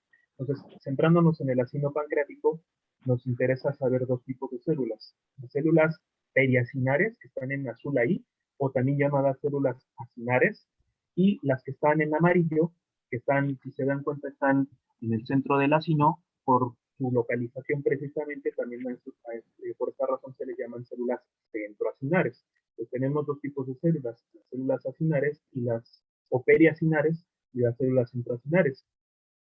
En forma muy general, las células periacinares, perdón, que son las, digamos, las que a nosotros nos interesan por cuestiones de funciones digestivas, vean que están rodeando al acino pancreático y tienen una forma piramidal, y algo característico de estas células es que van a tener en su citoplasma, en su parte apical, gránulos de zimógenos. ¿De qué zimógenos? Pues de todas las enzimas que se vayan a producir, ¿vale? Son los gránulos de zimógenos de enzimas inactivas, enzimas tanto amilolíticas como la amilasa pancreática, lipolíticas como la lipasa pancreática, otro tipo de enzimas lipolíticas que vamos a ver más adelante, vamos a por ahí a mencionar la colipasa, vamos a mencionar a la colesterol esterasa, enzimas proteolíticas inactivas en forma de zimógeno, por eso la palabra zimógeno indica que es inactiva, ¿vale? Ejemplos, el pepsinógeno, el quimotoxinógeno, las procarboxipeptidasas, entre otras, y bueno, por ahí hasta mencionaban nucleolíticas. Entonces, algo característico de estas células es que son piramidales en su membrana apical o en su citoplasma que está orientado a la parte apical, tienen gránulos de zimógenos de todas las enzimas que ya acabamos de mencionar. Se describen también microvellosidades en su parte apical. Y bueno, como las enzimas van a tener una estructura molecular proteica, pues acuérdense que para producir una proteína que se requiere, pues se necesita un núcleo bien desarrollado, abundantes ribosomas, retículo endoplasmático rugoso bien desarrollado, un Golgi bien desarrollado para producir una enzima, ¿no? Una enzima de naturaleza proteica. No significa que no tengan mitocondrias, claro que las tienen, no significa que no tengan lisosomas, tienen retículo liso, pero lo característico es esto, ¿no? Toda la maquinaria, todos los organelos que requieren para producir una proteína como una enzima, ¿vale? Más todo lo que ya acabamos de mencionar. Podríamos también mencionar que estas células periacinares, como van a ser como la secreción enzimática va a ser estimulada principalmente por la acetilcolina del nervio vago, como la colecistocinina pancreatinina, que es una hormona del duodeno, pues van a tener receptores en su membrana basal, de estos del neurotransmisor que estamos hablando y de la hormona, ¿no? El receptor para acetilcolina, receptor para colecistocinina, pancreatinina, porque van a ser los dos principales factores que van a promover la secreción enzimática de nuestro páncreas. Las células centroacinares, si se dan cuenta, están ahora localizadas en el centro del acino, tienen una forma, pues más o menos entre aplanada, ovalada, ¿no? Vaya, de acuerdo al esquema, ¿no? Aplanada y un poquito ovalada, con un núcleo grande y central. Aquí lo característico de estas células, lo principal, es que estas van a ser, desde el punto de vista funcional, van a producirnos el agua y el bicarbonato. ¿Sale? Agua y bicarbonato, bueno, agua y electrolitos en general, pero de los electrolitos, lo que principalmente secretan es el bicarbonato. Ahora, como el agua y los electrolitos, principalmente el bicarbonato, van a ser estimulados por principalmente la hormona secretina, pues estas células van a tener receptores para esta hormona, para secretina. Recuerden muy bien que la secreción enzimática también le conocemos como secreción ecbólica, y la secreción que está constituida por agua y bicarbonato, agua, electrolitos, principalmente bicarbonato, se le llama secreción hidrolática del páncreas, ¿vale? Ahora, hay un tercer tipo de células llamadas células ductales, que tienen una estructura similar a las células centroacinares. De hecho, se dice que las células ductales es un derivado de las mismas células centroacinares. Nada más que la cuestión aquí es que van a ser las células que van a estar constituyendo a todo lo que es nuestro conducto, ¿vale? ¿Qué estructura van a tener o qué forma van a tener? Pues se dice que son de estructura cúbica, y la función principal que van a tener son la misma que tienen las células centroacinares, es decir, van a producir agua y electrolitos, principalmente bicarbonato, para contribuir en una mayor secreción hidrolática de nuestro páncreas, ¿vale? Entonces, esto es lo que esto así es a modo de resumen de lo que es la histología del páncreas exocrino. La histología del páncreas endocrino, por supuesto que endocrino lo profundiza en mayor medida, ¿no? Ahí les menciono en qué características tienen las células alfa, beta, delta, etcétera. Sí, pero eso lo maneja ya endocrino, ¿no? Nosotros en digestivo necesitamos ver qué tipo de células integran el ácido pancreático y las células que integran a los conductos. Finalmente, ya con esto damos paso a la fisiología. Va a haber, de toda la secreción pancreática, va a haber un factor que se va a llamar factor inhibidor del tripsinógeno, factor inhibidor de la activación del tripsinógeno. Este factor inhibidor, muchachos, es importantísimo que esté presente para evitar de que se active toda la cascada proteolítica pancreática. Este factor inhibidor va a ser producido por las células acinares, es decir, las mismas células periacinares que producen las enzimas, a su vez van a producir nuestro factor inhibidor que impida que el tripsinógeno se active en tripsina y esto provoque la activación en cascada del resto de las enzimas pancreáticas. ¿Queda claro? Doctor.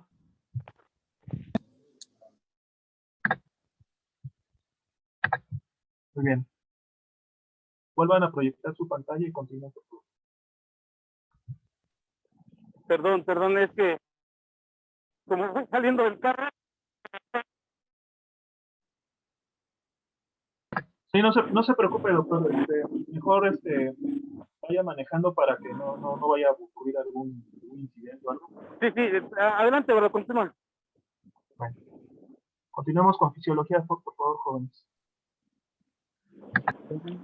Sí me escuchan, ¿verdad? Sí, Omar. Sí. Bueno, ahora a continuación vamos a hablar de la... No, ahí está bien, gracias. A continuación vamos a hablar de la fisiología del páncreas y bueno, prácticamente la fisiología abarca lo que es la composición del jugo pancreático, los mediadores de esta secreción pancreática, el lugar de acción de los mediadores y las fases de la secreción pancreática. A continuación vamos a hacer el desglose de cada uno de estos aspectos. Antes de pasar de lleno a la composición del jugo pancreático, debemos de saber que la secreción pancreática es alcalina porque tiene un elevado contenido de bicarbonato, además de tener una concentración enzimática muy importante que es esencial para la digestión de prácticamente todo tipo de sustancias. El páncreas vierte en la luz duodenal un jugo que contiene dos componentes, uno hidroelectrolítico y otro enzimático. La proporción de los dos depende de diversos estímulos y bueno, en cualquier caso, el componente hidroelectrolítico es el más abundante, rico en bicarbonato, indispensable para que pueda actuar el componente enzimático. Al neutralizar el ácido gástrico, al mismo tiempo regula el pH intestinal, así como de forma indirecta la secreción y el vaciamiento gástricos. El componente enzimático contiene las enzimas necesarias para la adecuada digestión y posterior absorción de hidratos de carbono, grasas y proteínas. Ok, ¿le puedes pasar a la siguiente, por favor? Muy bien, ahora vamos de lleno a hablar de la composición del jugo pancreático. Bueno, para estudiar el jugo pancreático se puede recoger de dos formas. Una es por medio de fístula externa creada quirúrgicamente o por intubación del conducto pancreático por vía endoscópica. De esta forma, el jugo pancreático es un líquido incoloro, inodoro, con una densidad entre 1007 a 1024, un pH entre 7.6 a 8.2 y un volumen medio entre 1500 a 2000 mililitros en 24 horas.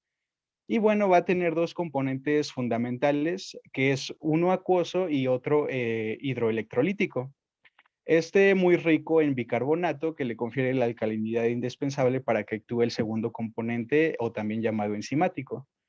Y bueno, hay además una pequeña fracción mucosa poco importante en volumen y una función producida en los grandes conductos excretores. Bueno, ahora hablando primeramente del componente hidroelectrolítico, es elaborado fundamentalmente por las células centroacinares y ductales que representan un número del 11% del total de las células pancreáticas. Pero solo el 0.4% del volumen de la glándula debido a su pequeño tamaño. Las células ductales y centroacinares son las productoras del componente acuoso del jugo pancreático. Y bueno, ahora dentro de este esquema podemos ver, en contraste con es un esquema de la concentración de aniones y cationes en el jugo pancreático. Bueno, en contraste con los cationes, la concentración de aniones en el jugo pancreático guarda una estrecha relación con la tasa de secreción. La concentración de bicarbonato, que en este caso en el esquema está representado con HCO3, aumenta con el volumen de flujo, siguiendo una relación inversa al cloro, que lo podemos ver en la parte más baja, que es representado con su símbolo que es Cl, de tal forma que la suma del bicarbonato más el cloro va a ser constante independiente a la tasa del flujo y prácticamente igual a la suma de los cationes monovalentes, que en este caso van a ser el sodio y el potasio, que podemos ver en este esquema o en esta gráfica en la parte de hasta arriba. Y bueno, no sé si me puedes ayudar a señalarlo así, solo para ver que esta suma es constante y pues prácticamente igual a la de los demás. Ok, ¿le puedes pasar a la siguiente, por favor?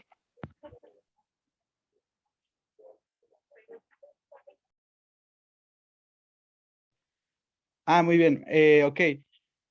También es posible que exista un intercambiador de bicarbonato y cloro en el lado luminar de la membrana que permite, que esto va a permitir que hasta un 30% del bicarbonato secretado sustituya al cloro a lo largo de los ductos intra e interlobulares.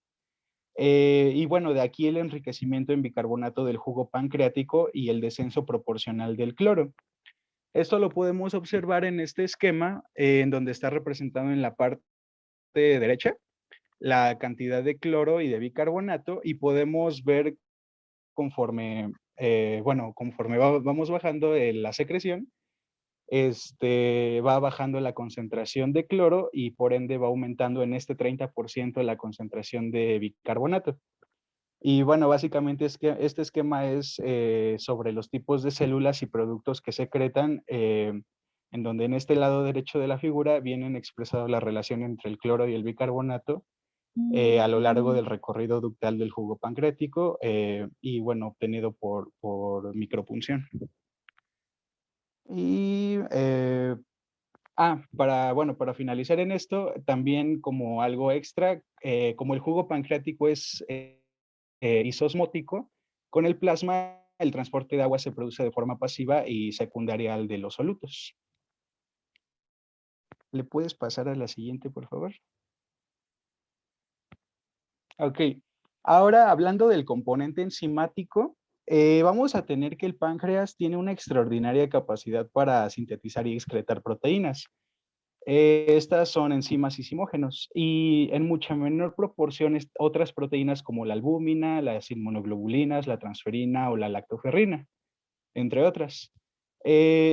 Calculándose que vierten la luz duodenal entre 6 y 20 gramos al día de unos 2 litros de jugo pancreático, las enzimas pancreáticas se segregan en forma inactiva enzimógenos, siendo una enteropeptidasa, o en este caso enteroquinasa, producida en la mucosa duodenal, la que hidroliza el tripsinógeno transformándolo en tripsina, la que a su vez va a activar a manera de cascada a otros precursores enzimáticos o simógenos.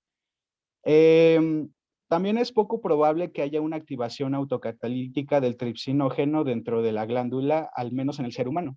En el ser humano sano, ya que el jugo pancreático que llega a la luz duodenal no tiene actividad proteolítica. Y bueno, este hecho va a ser de vital importancia para evitar, en caso de activación anormal, la autodigestión de la glándula. También, no obstante, al almacenamiento de las células al almacenamiento de las enzimas en las células acinares en membranas lipoproteicas, que son los gránulos de zimógeno, la presencia en el parénquima pancreático de inhibidores de la tripsina que pueden neutralizar hasta el 20%, así como la existencia de enzimas que degradan el tripsinógeno y otros zimógenos a productos que son inertes. Son otros tantos mecanismos de defensa de las glándulas. Y bueno, básicamente este esquema que está en esta diapositiva es una secuencia de activación de los simógenos pancreáticos, en donde por el lado izquierdo podemos ver la lista de simógenos como el tripsinógeno, el quimotripsinógeno, perdón, la proelestasa y bueno, otros más. Y podemos ver esta conversión por medio de, bueno, al inicio podemos ver el tripsinógeno que por medio de la enteroquinasa duodenal se convierte en tripsina y podemos ver esta transformación de simógenos a enzimas. Le pasas a la siguiente. Ok, aquí a manera de resumen, les pongo una tabla que resume los simógenos y las enzimas pancreáticas más importantes que han sido aisladas y caracterizadas hasta la fecha. Rápidamente, esta tabla se divide en distintos apartados, en donde primeramente nos muestra la enzima o precursor, que está indicado por el prefijo pro y el sufijo ógeno, perdón. También seguido por el sustrato sobre el que actúa, también el producto a que da lugar, el pH óptimo en el que se desarrolla su función, y finalmente el lugar preferente de la hidrólisis o el enlace sobre el que actúa. Si quieren, terminando la presentación, se las puedo pasar para que la visualicen de mejor forma, pero esa manera de resumen para mostrarles los simógenos y las enzimas pancreáticas más importantes. Ok, ¿le puedes pasar a la siguiente, por favor? Muy bien. Bueno, ahora las enzimas pancreáticas se van a comportar como hidrolasas cuya clasificación se realiza de acuerdo con el tipo de moléculas que son capaces de hidrolizar. Según esto, va a haber 4 grandes grupos, que primeramente vamos a hablar de las enzimas proteolíticas. Y bueno, estas actúan sobre un sustrato proteico y hay 2 grandes grupos en estas, que son las serinproteasas o endopeptidasas y las exopeptidasas. Las primeras, que son las serinproteasas, se caracterizan por la reactividad del residuo serina sobre el lugar activo de la enzima. Y por otro lado, las otras, que son las exopeptidasas, se van a caracterizar por liberar los residuos carboxi y aminoterminales de las proteínas y péptidos. En contraste con la serina proteasa, las carboxipeptidasas son metaloenzimas que van a contener un átomo de zinc en su lugar activo. Ahora siguiendo con las enzimas amilolíticas, vamos a tener que la amilasa pancreática es un alfa-1,4-glucosidasa que fracciona los polisacáridos con enlaces 1,4-glucosídicos a polisacáridos de cadenas más cortas llamadas dextrinas. En este proceso se produce relativamente poca maltosa, de tal forma que la digestión de estos compuestos se completa en el intestino por las disacáridas que se producen a ese nivel.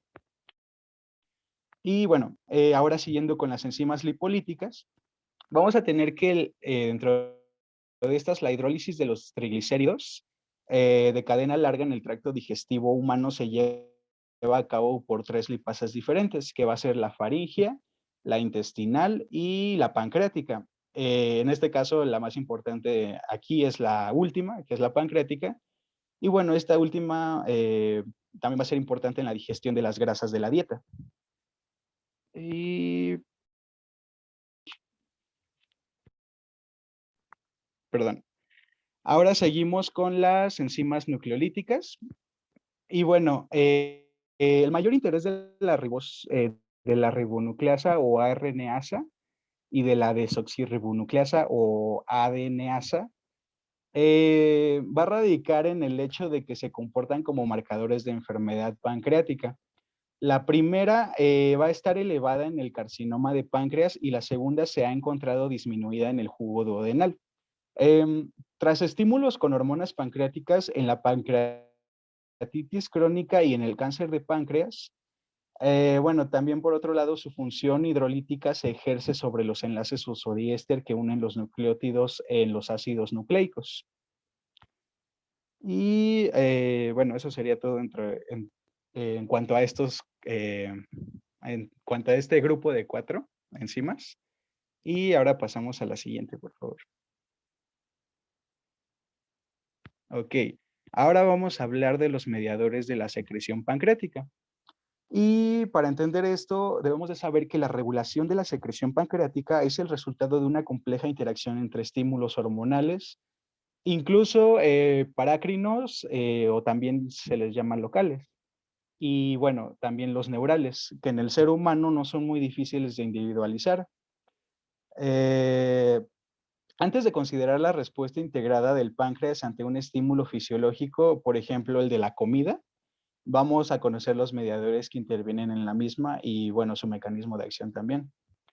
Primero, hablando de los nervios y neurotransmisores, vamos a tener que dentro de estos, la acetilcolina sigue siendo el neurotransmisor más importante en la regulación de la secreción pancreática exócrina. Su liberación tras el estímulo vagal da lugar a un incremento importante.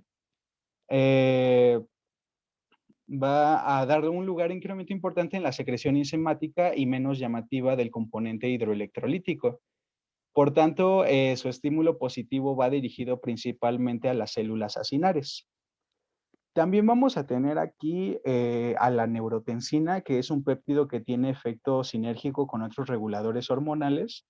Así, cuando se asocia la secretina potencia la producción enzimática y reduce la secreción de bicarbonato, mientras que cuando se asocia con la colecistoquinina pancreosimina, aumenta la producción de bicarbonatos sin modificar la secreción enzimática.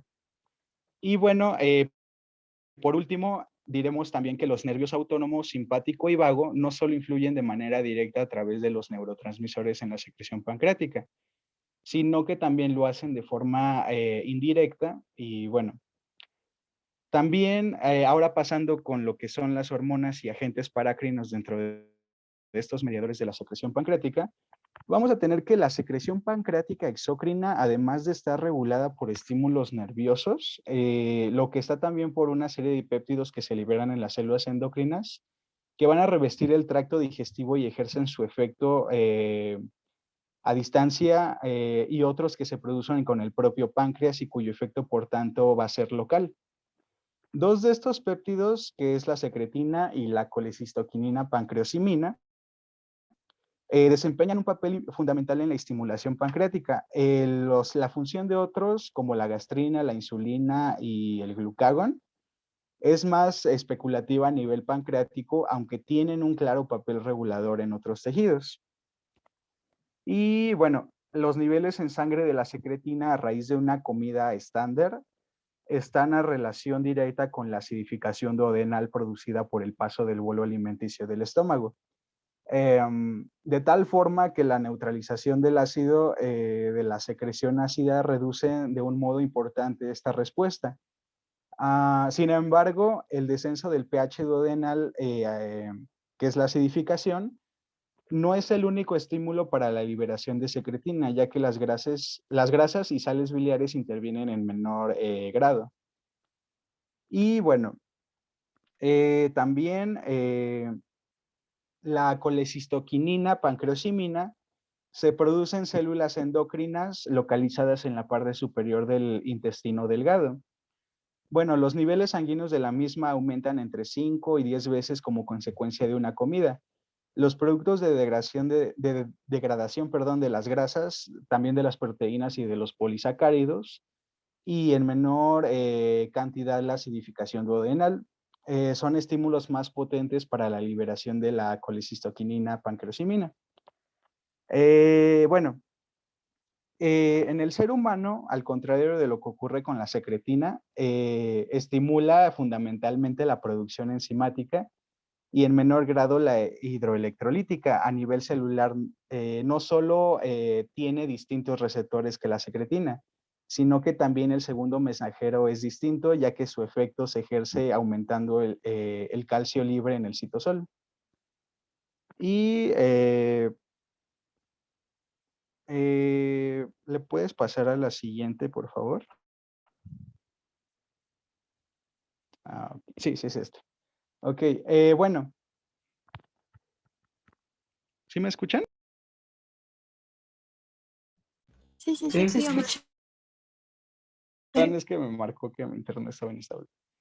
Ok, la gastrina estimula esencialmente la secreción enzimática como consecuencia de su parecido estructural con la colecistoquinina pancreosimina, eh, al que se fija en los mismos receptores y al que activan los mismos procesos intracelulares. Bueno, esto de alguna forma lo podemos ver en este esquema, que es sobre los receptores colinérgicos y peptídicos en las células acinares. Y bueno, el mecanismo intracelular de producción enzimática, en donde podemos ver a la colecistoquinina pancreosimina y la gastrina en el mismo lugar situados, en la parte de arriba, en el segundo cuadrito. Y bueno, ¿le puedes pasar a la siguiente, por favor? Ok, ahora pasando con el lugar de acción de los mediadores. Como ya hemos visto, el páncreas exócrino es una glándula tubuloacinosa formada por dos tipos de células secretoras, que van a ser las acinares y las ductales o centroacinares también, que producen un tipo de secreción primaria de composición diferente. Y bueno, el jugo pancreático es, por tanto, el resultado de la contribución relativa de estos dos tipos de secreciones, que a su vez dependen de la influencia que los distintos mediadores tienen sobre dichas células. Asimismo, las células acinares sintetizan y segregan el componente enzimático y las ductales centroacinares fundamentalmente van a sintetizar el agua y el bicarbonato. También la composición del jugo pancreático final depende del efecto de los moduladores sobre la glándula, que a su vez en esta relación directa con las necesidades digestivas de los moduladores que en función fisiológica claramente establecida como la acetilcolina, que es un neurotransmisor vagal, estimula la secreción enzimática. Y también la colecistoquinina pancreosimina, junto con la secretina, que son moduladores hormonales cuando actúan separadamente. También aumenta la secreción enzimática y la segunda, el volumen y el bicarbonato, cuando actúan conjuntamente con una de ellas, potencia el efecto básico de la otra. Y bueno, esta tabla básicamente es sobre el efecto fisiológico que tienen los moduladores, en este caso de los mediadores. Podemos ver a la acetilcolina, a la bombecina, a la sustancia P, algunos otros que de alguna forma también participan. También podemos observar el mensajero intracelular que participa para cada una y la acción que ejerce sobre esto. Estas igual se las puedo pasar al final de la presentación para que la puedan visualizar de mejor manera y también sirve a manera de resumen. Y le puedes pasar a la siguiente, por favor. Ok, ahora ya, finalmente vamos a ver las fases de la secreción pancreática. Y primeramente, antes de abarcarlas, la secreción pancreática es el resultado de una compleja interacción entre los estímulos nerviosos y hormonales que actúan sobre la glándula. Obviamente, unos favoreciendo la secreción y otros inhibiéndola. Desde un punto de vista exclusivamente, digamos, didáctico, podemos individualizar las siguientes etapas como las fases que les pongo en esta lista, en donde primeramente vamos a hablar de la fase interdigestiva o también llamada basal, en la que tiene lugar durante los periodos interprandiales y el reposo nocturno, y ocurre en ausencia de todo estímulo exterior conocido, aunque es dudoso en que esta situación se dé realmente en el páncreas. Aunque esto pasa, se ha comprobado que en el páncreas aislado hay un cierto grado de secreción espontánea como consecuencia de la liberación de neurotransmisores y de estimulación neural intrínseca, aunque también es posible que pueda depender exclusivamente de la actividad metabólica basal de las células pancreáticas. A pesar de esto, a pesar de lo anterior mencionado, hoy se sabe que la actividad interdigestiva del páncreas exócrino es cíclica y relacionada con la actividad motora del tracto digestivo, Esta actividad motora interdigestiva, conocida como complejo motor migratorio, por sus siglas CMM, consta de 4 fases, que una es la fase 1 o de total quiesencia, la fase 2 o periodo de contracciones irregulares, que gradualmente se intensifican hasta llegar a la fase 3 o también llamada periodo de actividad motora claramente rítmica, que es seguida de una nueva fase de actividad muy irregular o también llamada fase 4, que a su vez precede a una nueva fase de reposo.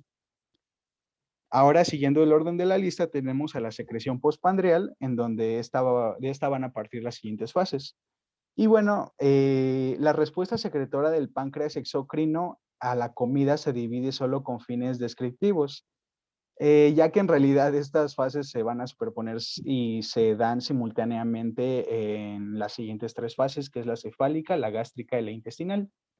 Primeramente, hablando de la fase cefálica, esta comienza con la visión, con la olfacción, la masticación y la deglución de los alimentos, o también se le puede llamar con la comida ficticia. Hay 2 mecanismos a través de los cuales las influencias cefálicas estimulan la secreción pancreática. Una directa por vía vagal, que va a incidir sobre la secreción enzimática, y otra indirecta por la liberación de secretina como consecuencia de la acidificación duodenal secundaria a la liberación de gastrina, que afectaría al volumen y al bicarbonato. Y bueno, menos importante es el efecto directo también de la gastrina sobre el páncreas. De todos los estímulos cefálicos, el más poderoso es la masticación. Después vamos a tener a la fase gástrica, que dentro de esta, la llegada de los alimentos al estómago pone en marcha mecanismos que utilizan otros mediadores neurales y hormonales. El efecto predominante de los estímulos intragástricos se va a ejercer sobre la secreción enzimática. Y bueno, se describen 2 tipos de reflejos gastropancreáticos. El primero se pone en marcha por la distensión del fundus y el cuerpo gástrico, y da lugar a un volumen de secreción pequeño pero rico en enzimas. El segundo se va a producir por la distensión del antro y evoca una secreción, no solo de enzimas, sino también de volumen y de bicarbonato. Esta respuesta desencadenada por reflejos vagovagales es independiente de la liberación de gastrina, ya que no se afecta por la acidificación del antro. Y esto es un hecho que inhibe la liberación de gastrina. Por otro lado, la cantidad de gastrina producida tras la ingestión no va a alcanzar niveles suficientes como para que por sí sola pueda estimular la secreción pancreática, sino que debe actuar sinérgicamente con otros mediadores. Y bueno, finalmente, hablando de la fase intestinal, vamos a tener que el paso del quimo gástrico al duodeno representa el estímulo más poderoso para la secreción pancreática, tanto de enzimas como hidroelectrolítica.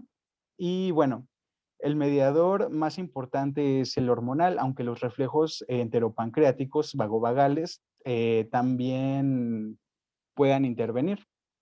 La constitución química de los alimentos que entran en el duodeno es determinante y también es decisivo para evocar una respuesta secretora pancreática. Los hidratos de carbono solo van a provocar un incremento pequeño y transitorio en la secreción.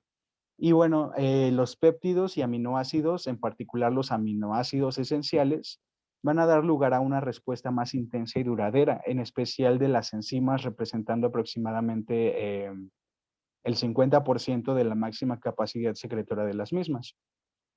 También los triglicéridos y los ácidos grasos, que son los que tienen una cadena de átomos superior a 8, provocan una respuesta enzimática máxima, perdón. Pero en esta fase intestinal, pues no solamente aumenta la secreción enzimática, sino que también la hidroelectrolítica es potentemente estimulada por la acidificación del duodeno y por ciertos ácidos grasos y ácidos biliares. Y bueno, ¿le puedes pasar a la siguiente, por favor?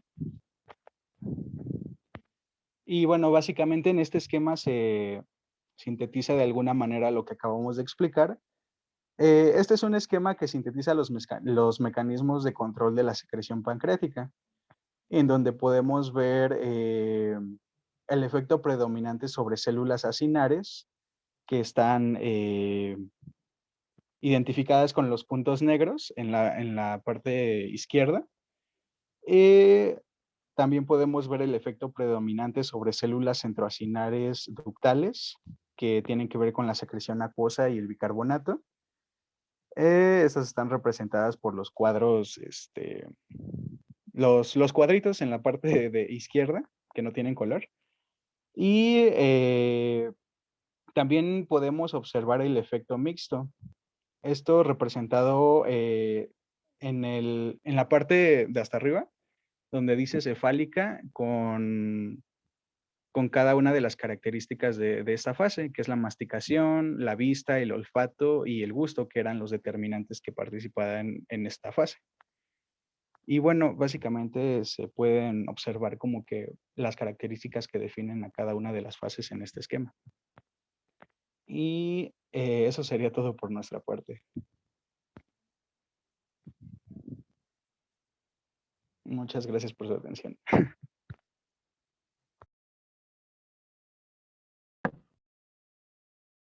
¿Dudas hasta aquí?